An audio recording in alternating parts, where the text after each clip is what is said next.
oh my gosh, look at how long this is and like how small that is. Well, if you want to drill in and you want to get a closer look at something, this bar down here, you can grab one of the corners and you can squeeze it in to get a much smaller, more precise look at what's going on.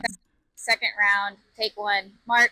So that is where I will hit the letter I on my keyboard. I'll put an in point there.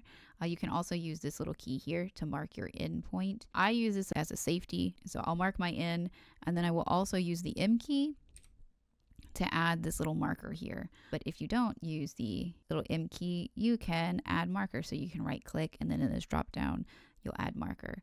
And you can see that the clip on the sequence adds this little green marker. I will use that as a point of reference for the other audio files. And then you'll see that dragging this down, which is the exact same motion I did before, right?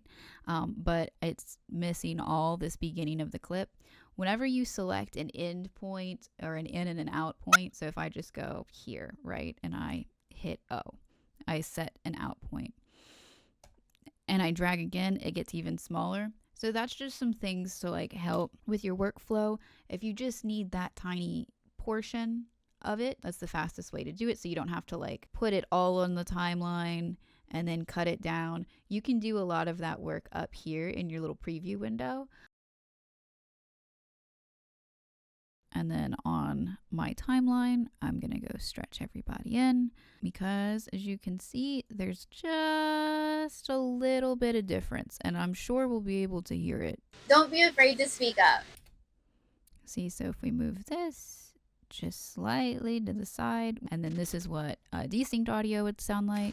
Don't be afraid to speak up. So that's a little obvious and you're like, I would know something's wrong there.